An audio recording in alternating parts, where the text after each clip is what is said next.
Jamadagni then ordered his youngest son Parashuram to kill his brothers, who had disobeyed his order, and his mother, who had mentally committed adultery. Lord Parashuram, knowing the power of his father, who was practiced in meditation and austerity, killed his mother and brothers immediately.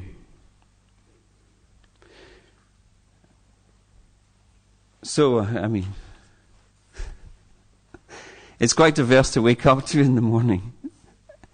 Of the, mother of Parashuram, Renuka, committing mental adultery. She didn't even do anything. She just went off to get water by herself by the river. And at that river, she saw the Chitraratha. He's the king of the Gandharvas, he's absolutely a personification of beauty, obviously. And there he's engaged in his, exotic dalliances with these apsaras, absolutely divine-looking people. And so they're all there, and they're enjoying the pleasures of, as Gandharvas do. And Renuka just saw everything. She's living in an ashram with Jamadagni. It's probably a very simple life in the forest. And she sees this heavenly scene before her. And in that situation, her mind becomes attracted. Becomes attracted to that Gandharva of tremendous prowess.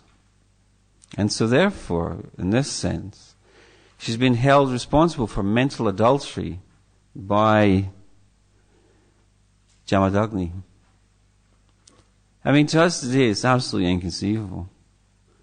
Generally, historic texts, whether it's the Bible, whether it's the Quran, or whatever, the adulterous woman's always stoned, thrown out, chased away. Is this infidelity? Infidelity.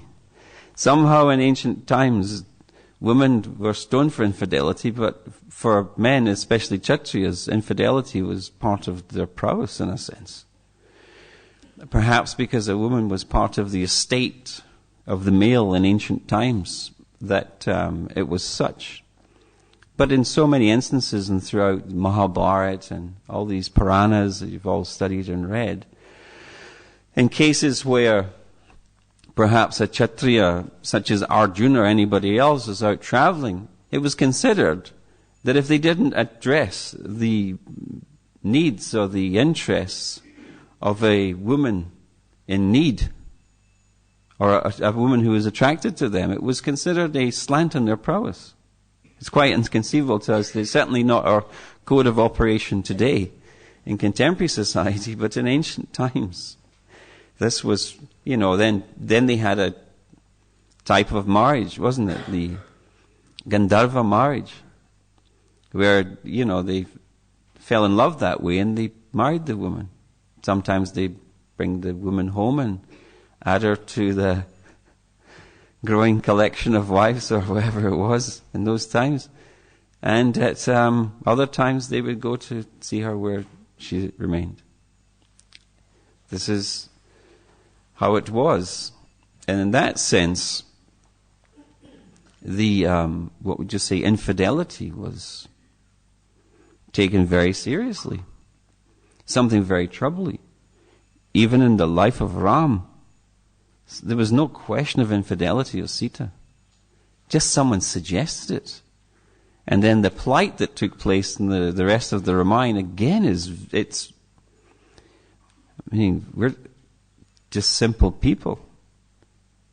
But it's really quite daunting considering the trials of Sita. And all that trial, even though there was no question of infidelity, just because of gossip, such action was taken where she was banished, and then she came back, and then and then she entered the earth. So obviously it was something that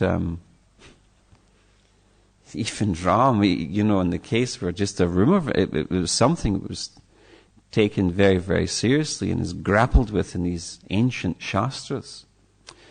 Whenever is mentioned. Sometimes it's so difficult to grasp that reasons from previous lives or in different realms or whatever, they influence what happened. It's almost like supernatural reasoning for things which are quite incomprehensible in life and which would go against the grain of morality of society, isn't it? Like Draupadi marrying 5 husbands. You know, how all that came about. There's so many reasons given, and if there are no apparent reasons, then reasons beyond life itself and beyond this one life are given so that we can reconcile these things within our minds and hearts and remain ourselves, what would you say, following our ethics and morality in life. So here, of course, these are all, this is divine people. Jamadagni was a great sage and rishi. Kshatriya. His mother was a Kshatriya, his father was a Brahmin. And the Brahmin, he had wanted to marry this lady Satyavati, daughter of a Kshatriya. He's very attracted, and the king thought, oh, I'm marrying my daughter. Look at the prowess of our family. I'm going to marry my daughter to a Brahmin. What life will she have, isn't it? Perhaps if you were an extremely wealthy family and your daughter decided to marry one of the brahmacharis from our ashram, you'd be thinking, oh, Krishna, I've given you everything and you've chosen one of these renounced people who can't even afford a mortgage or whatever. How they'll get a job, whatever. So in this case, he was concerned. My daughter's marrying. This Brahmin, he said, okay, you give a suitable dowry. He asked for something like thousands of celestial horses, which was unimaginable. It's like those rites of passion. You want to marry my daughter? Then, really prove it very seriously. Give an impossible task to the individual. They're sure to fail. But anyway, that rishi managed through his connection with the devatas to get gifted all those things that he could give in a dowry, and he gave the dowry, and therefore that marriage took place. But after the marriage took place, then Satyavati and her mother both wanted to have children. So the rishi did some special offerings for them to eat. And one offering would give birth to a brahmana by nature, and one would give to the Kshatriya by nature. And so, anyway, somehow or other, often in these cases, these offerings were switched. And so the mother was to have the child of a Brahmin child, and Satyavati would have a Kshatriya. Not only that, and when the rishi found out, the mother took this, you took, he said, then he said to Satyavati, he said, my wife, your son will be such a ferocious Kshatriya that he'll just kill like 21 generations of Kshatriyas. And she said, God forbid. Please, I don't want a son like that. And he thought, what? Then he said, okay, I'll push it. This is remarkable. This is how powers of these people. I'll push it to the next generation. Push it on, give it to the son. Isn't it? Oh, your son's going to be so okay, we'll give it to his son. Fine like that. So there was some adjustment there. And in that way, then Jamadagni was born. And Jamadagni then had that son of such prowess that he was destined to wipe out 21 generations of Kshatriyas. His name was just Rama, because at that point he never had that formidable axe as yet. That came later by benedictions. This is by Shiva. Shiva was in a situation of where he got into some complexity with another rishi, and that rishi, it was Agni, was it? Agni was Kartavira Arjun. He was Agni wanted to eat. He had nothing for him to eat. And Kartavira Arjun said, eat wherever you want. So he began to burn up and eat the forest. There's one rishi there in the forest. He got really upset about that.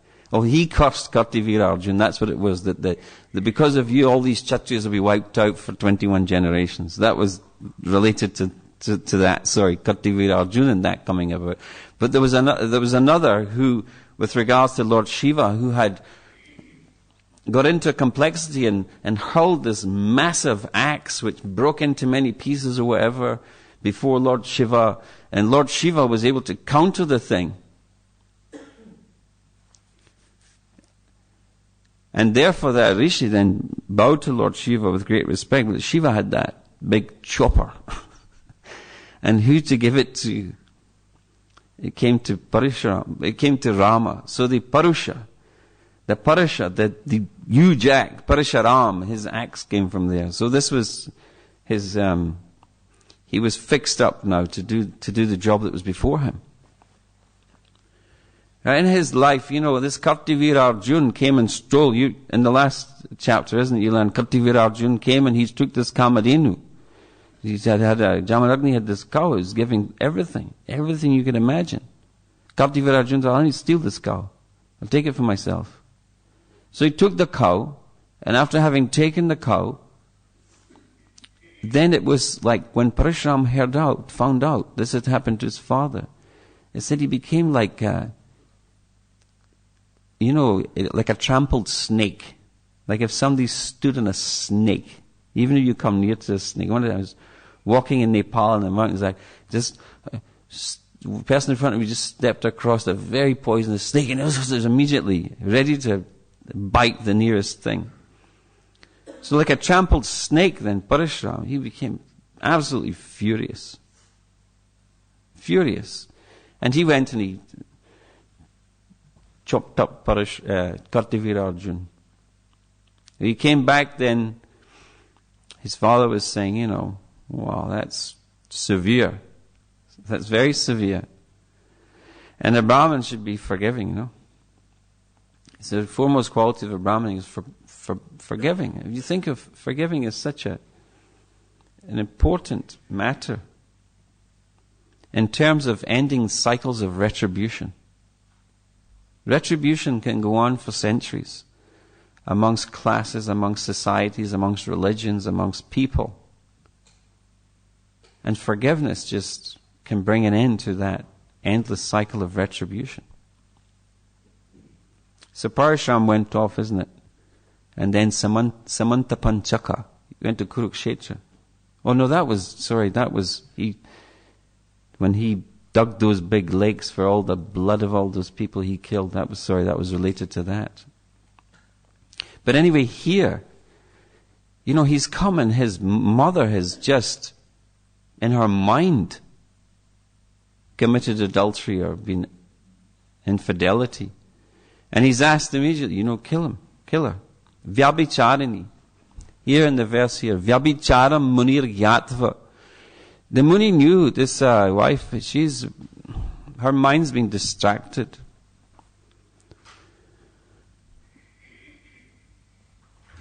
By this Devata. There's one verse, Chanakya states, Rina Karta Pita Shatru, Mata Cha Vyabhicharini, Bhaya Rupavati Shatru, Putra Shatru Apandita. Saying that, Rina Karta Pita Shatru, Prabhupada quotes this verse, that the father who puts everyone into debt is the enemy of the family. Rina Karta Pita Shatru. Shatru is the enemy of the family, a father who puts everything into debt. Then Mata Cha Vyabhicharini, a mother who is unchaste, a mother who is an adulteress, is an enemy to the family also. Bharya Rupavati Shatru, maybe a little bit more difficult to understand. Bharya Rupavati Shatru, that a beautiful wife is also an enemy. And finally the son, Putra Shatru Apandita.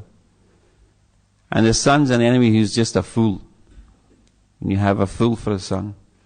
So a father who gets everyone, Rina Karta, a father who gets a family into debt is an enemy. Mata Chavya Bichari, the mother who is unchaste is an enemy to the family. The wife who is absolutely beautiful and adorable is an enemy.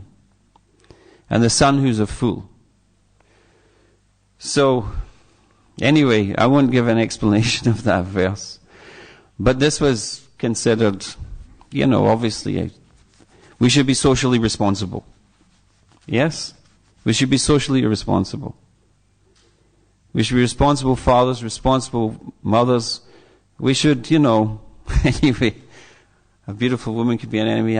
Maybe, I don't know, maybe you become overly deluded. Maybe it's also, a very handsome man if you were to take it the other way. Or else maybe if you have you'll be always protecting her all the time, because every other Kshatriya in those days were all stealing things from each other. So women being part of the estate then, such beautiful. You see, actually, here's a thought. And even in Africa, the ladies would, what they do to the skin, wasn't it? They put things through their lips, yeah, and through the ears, and they literally cut themselves in their faces and everything. Your faces. And the purpose, why they did all those things, all became cultural, traditional in time. But it's because other tribes would steal the women. Isn't it? Like even now, in the Middle East, with all these radical entities, they go along, they kill the men, they steal the women, and they sell them off. They marry them off. So the women would literally, give themselves, they put, what would you say, unattractive features on their bodies to make themselves unattractive to, males on the rampage. So though beauty is an opulence, beauty can be a curse. Beauty can be a curse. So in that sense, the warnings there, be careful. And a son who's a fool. They say that the two, Chanakya also says, the two greatest pains in the world. One is to be a fool yourself, and another is to have an undisciplined son. It will drive you mad in your life. Anyway, it's a verse by Chanakya. This is the Vyabhicharam, means that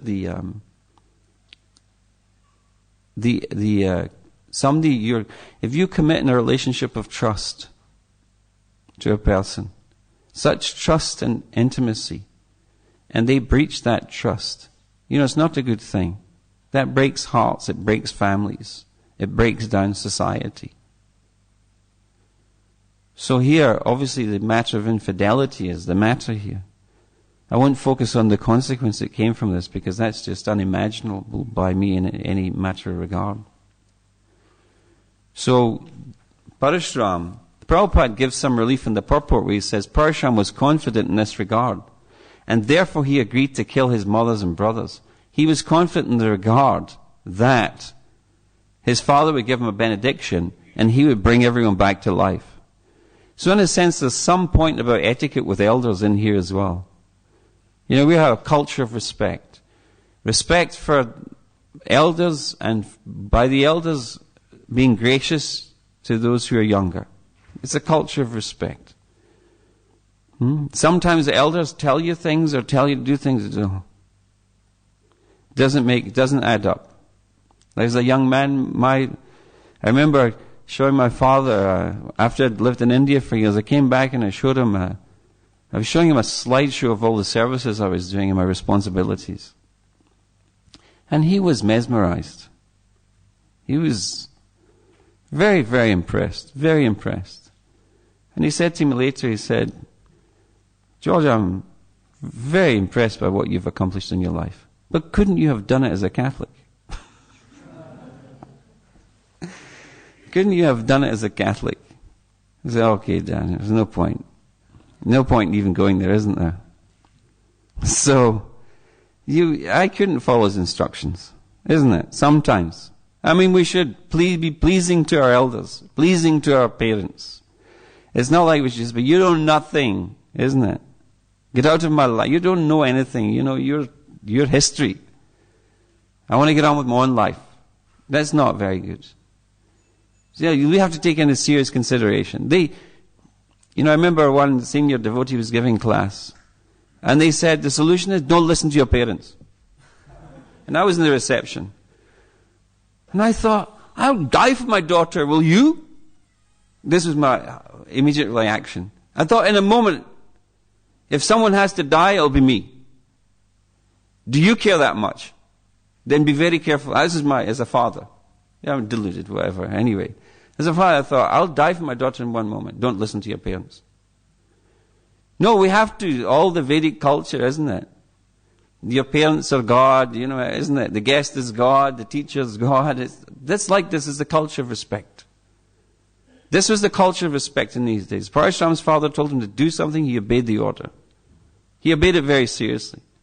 But he obeyed it in such a way he got his own way. Isn't it? He obeyed it. His elder was pleased and he got his own way anyway. Because Prabhupada said he was confident. Parashuram was confident in this regard. That if he followed his father's instructions, his father was prabhavagya. Bhava means your, emotion. Subhav, your nature. Your nature. Prabhav means supernature. His supernatural power. Beyond just the natural, his supernatural strength and power. The Parashuram knew this about his father. His father gave him this instruction. Hare Krishna. It was such a severe instruction. The other sons, I would have been with the other sons. I would have been like, forget it. I should have left you when I was 16. but they all said, no way, no way. And the father said to him, he killed them also. Huh? That was a meeting the other day, a very serious meeting, And in serious meetings, when decisions have to be made, nobody likes abstainers.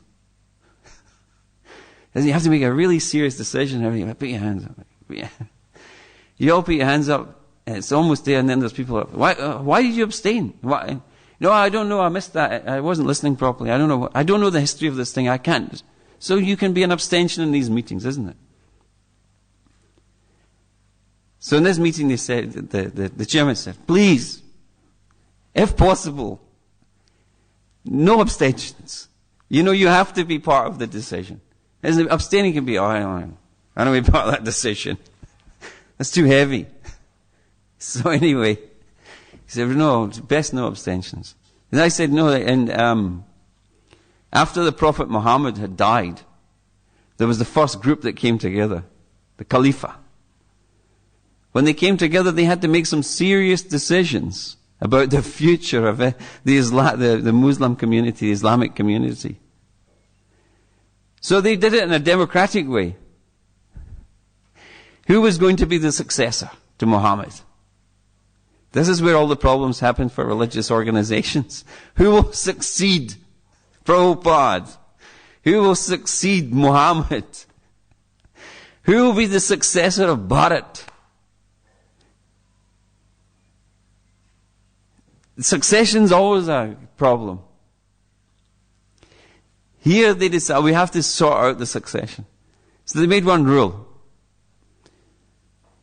Everyone must take a vote. And if you abstain, you'll be killed. Finished. Any abstentions, you'll be killed. So you have to vote. There's someone there at the door with a sword. He'll cut your head if you don't vote. So anyway, they made their decisions. And of course, then there was a split after that, isn't it? And from that time, you had the one side, the Ritviks, and then you had the others, even in Islam. It's always happening in successions of saintly people. So, Parashuram, with such, he killed his brothers. And he killed his mother. I mean, just to read the words is a simple thing, but if you think beyond just the words, it's just like, what? Do you imagine somebody with an axe? Just, okay.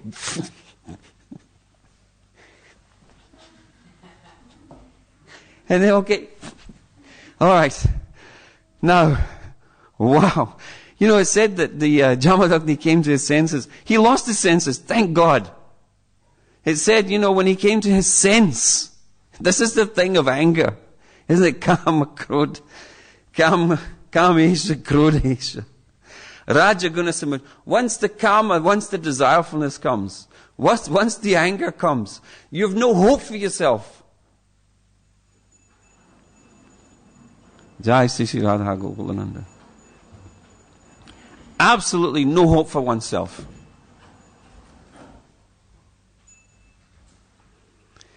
That moment, therefore, Bhagavatam, Srimad Bhagavad Gita is, what's the verse? Dhyayato vishayapungsam, sangaste supajayati, sangat sanjayati, kama krodha vijayati, krodhat bhavati sammohat smiti vibramat, smiti brahmsad buddhinasho,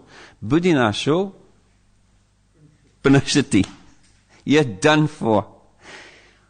The done for has a starting point.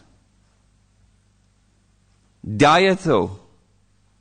The thing which one chooses to meditate on. There's a situation, even I was reading a book recently, the 7-day mental diet. And in there, they're making a very strong point. You have to be selective of your thoughts and focus on the thoughts which are beneficial for you. Because there's so much up there. Only 10% is our conscious mind. There's 90% of it is full of stuff. There's so much in there. And so, Dhyayato, just that point, wasn't it? Ajmal just looked, it was the glance, it's where it all started. The glance is where it all started. Just that point of what I see, then what I choose to, then comes Sangaste supajayati. Sangat, attachment, comes from there. I remember when I was a brahmachari in Vrindavan. The first time I saw my wife, I didn't know she would be my wife at that time. I was just walking up the stairs and I just turned around and looked at this lady. And I thought, Krishna. And then I went to the temple president. I said, Prabhupada said there should be no single woman living in Vrindavan. They're gathering here. This is the Brahmachari Ashram request of the president. They're gathering here in Vrindavan. Prabhupada said, no single woman in the Vrindavan temple. Just from there. Just one glance. Anyway, as they say, the rest is history. This is a stern warning, especially for the monastics in our ashrams. Chaitanya Mahaprabhu took such issue with Chota Haridas. Yeah? He took such issue with Chota Haridas. Prakriti Darshana. He just looked, either Prakriti Darshana or Prakriti Sambhashana. He just looked. He just maybe spoke inappropriately. And Mahaprabhu, just from eating the food cooked for him, that had been begged by this Chota Haridas from Madhavi Devi, he said, something wrong here. He asked where the rice came from. He said, Chota Haridas brought it from Madhavi Devi. I never want to see him again. This behavior was in opposition to everything else about Mahaprabhu. I don't want to see him again. Finished. You know the Katha, the Leela. I mean, sort of Damodar petitioned him. All the devotees petitioned Mahaprabhu. Everyone came forward. Mahaprabhu said, who was it? Prabhu kohi bairagi kore dekati prakriti sambhashana. Mahaprabhu said that I don't want to see dekati na. You're going too fast there for me. Dekati na paron. Ami tahara badan. Dekati na paran. I don't want to see the face. The tahara badan. Of the renunciate, Prakriti Sambhashana, who's speaking in this way, inappropriately. I don't want to see the face of such a renunciate. Bhaktisiddhanta speaks in the purports to those verses. The quality of a Vaishnava is shalata, simplicity. Simplicity of heart, not kapat. Kapat means that they're posing as one thing, but inside something else. Preoccupied internally. People used to say to me, when is the time for, when should I know whether I should change ashram? What point, Because at times when you're a monastic or you're a brahmachari or whatever, at times your mind becomes a little puggle. A little, isn't it? I remember being a brahmachari in Bhaktivedanta Manor. Maybe one young lady caught your eye for some time. And then she lived in the ashram. And then she married. And you go, okay, that's one less thing to think about. It's, the real stories that happen inside here, There's the biographies that we all write and tell, but there's real stories that happen inside all of us. Like that.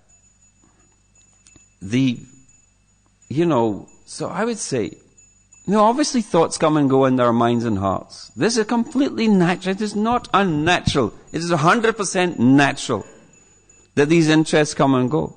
And sometimes, in the brahmacharya, we used to say there's like a brahmacharya ashram. Sometimes it comes like a big wave, isn't it? This one's bigger than the one before.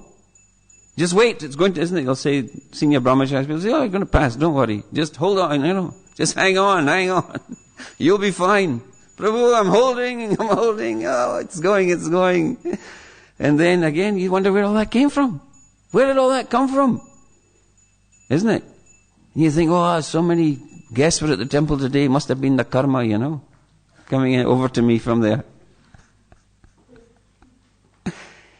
And then, after some time, peacefully, everything's going great, you can never imagine anything. Another wave starts to swell in that ocean, isn't it? So it's like this. You have to live with Vegam.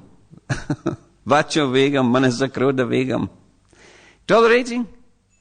Tolerating doesn't mean there's nothing there. It means that you're not giving way to what's there. It's coming and it's going. It's coming and going like that. But if it reaches the point of preoccupation, which means you become kapat, savindriyani manasa, ya asti manasasmaran, indriyatam vimudatva, mithya achara. So when you're achar, your conduct becomes mithya. Mithya, false. When it becomes false, then that's not good. It's not good at all. And when it becomes false is when savindriyani manasa, ya asti manasa, though I've renounced everything, I'm a great brahmacharini, I only have a few saris, boot bag, do a little service every day. I don't know why my service happens to be cleaning every day, but anyway, like that, it's all good, it's all simple, it's all clean. Similarly like a brahmachari. But if that, Prabhupada mentioned markata vairagya, where that external renunciation is sustained or maintained, but inside the heart's yearning for companionship, the heart's yearning for love, the heart's yearning for relationship, there's a preoccupation with all of that stuff going on consistently. It forms a consistent character. It's no longer a wave. It's a consistent theme. Then I think that's probably a pretty good point to think maybe I need to do something about this. So, preoccupation. Because dhyato, where the mind is, isn't it? That's where we're going. In this life and the next. So anyway, the example of Chota Haridas was so severe, isn't it? It said that the devotees, the sadhus, they weren't even thinking of any illicit thoughts in their sleep. So Mahaprabhu taught a very, very strong Vairagi Shikshana. It said one of the things learned from this instructive pastime of Chota Haridas. Vairagi Shikshana. This is for all people who are renunciates. Monastics, brahmacharis, brahmacharinis, sannyasis. Don't prakriti sambhashana. Again, Bhaktisiddhanta writes that this mingling of men and women, where materialistic things are being discussed, they says, no, cut it out. Cut it out. Therefore, in the temple ashrams, and all of us in temple service, we all have to be respectful to each other. We all have to treat each other with such dignity and respect. But if you're a brahmachari or brahmacharini, you know, I know it's like, oh, but everybody thinks I'm a raving fanatic or whatever. I have to be talking. I have to be like that. You know, better err on the side of caution. Better err on the side of caution for brahmacharinis and brahmacharis. Prabhupada said, isn't it? Everybody knows it. What did he said the relationship should be like? Pass the salt, was it? You know, Prabhuji, can you pass the salt, please? Me? Sorry, me? What was that? Salt? What's that again? Oh, yes, salt. Yeah, whatever. Like that. Pass this here. They're respectful relationships. Respectful relationships. With enough distance between that the respect is retained. This is the wall between us. One psychologist was writing about this. Two prisoners in opposite cells. They were there for life. They began to communicate with each other by tapping on the wall. The thing between them facilitated their conversation. So for brahmacharis, brahmacharinis in our ashrams, it's the wall between you that facilitates the appropriate level of dealings. That the brahmacharinis can fulfill their purposes here of service, study, surrender, and ultimate spiritual experience. The brahmachari, you're free. You're free from all this stuff. So you can study, serve, surrender, and just be happy in bhakti. Brahmacharis and brahmacharis, you've chosen this life for that. But it's the wall between you of respect. Isn't it? Also Chanakya would say that isn't it? Matrivat paradhareshu. That matrivat paradhareshu. Another person's wife, you'd see his mother. Meaning that the very feelings of respect, adoration, you would never exploit your mother. No question. Matrivat paradhareshu. So that non-exploitative self, you can't feel it for your mother. Really. That's how the brahmacharis, brahmacharis relate. Or even in dealings with somebody else's wife. The basis is respect. The basis is respect. So, there in the whole Chota Haridas episode, this point was made very strongly. Infidelity of mind is, it's even in ashrams. You want to be free of it as much as possible. Let the waves come, let the waves go, but not good. Here again, drastic action, severe response. We don't imitate any of this stuff. The Parashuram's a Shaktyavesh avatar. He knew what would come and how everything would reappear, and his mother would live and his brothers would live. But, for us here, it's just that, these allowing our mind to wander is just the beginning of our troubles, isn't it? That's just where it starts to go. Right there, we have to be careful. Vegam. Manage the urge for these things. So, anyway, this is, if there's a lesson in all this for us, it's not to go out with an axe and it may be chop people up. That's not appropriate. But I think that we can learn a couple of things here. One is that we should be very careful with regards to the consequence of not being selective of the thoughts that we have and focusing on the ones which are beneficial. And that has to be our daily bread. Second thing is there's something about dealing with elders in here. Even if you're complete disagreement with your elder, even in Krishna consciousness, maybe you're right. I say, people ask me for advice. Well, at least if you ask me for advice, I'm only saying just consider it. And then you have to make your own decision. You consider it. At least, if you're going to ask me, respect it that much. That at least it was a consideration for you. It was something that contributed to your weighing up of the choices or the decisions you need to make. And then, certainly any elder will support the decisions of there's someone who's junior. So in that way, there's always retaining respect. We're not brash with the elders. You have to be careful, isn't it? Once when I was living in Vrindavan, it was the political time in Vrindavan, and the loudspeakers in the street were just blasting right in the Gurukul windows. All day, every day.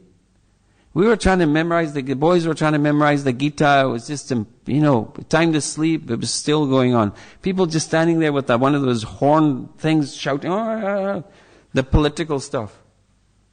We were driven mad by it. Sort of, you may remember this street noises. But anyway, one day in a fury I went out there, in my Scottish parishram mood, I went out and I said, how are we going to stop all this stuff?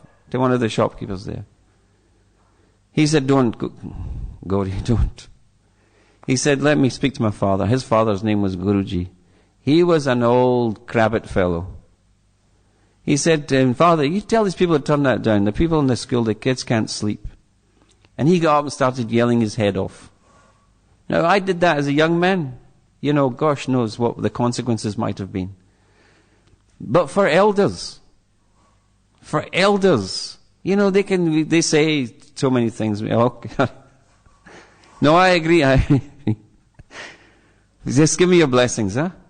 And then, obviously, the wisdom we take as well, isn't it, in our life? It's important.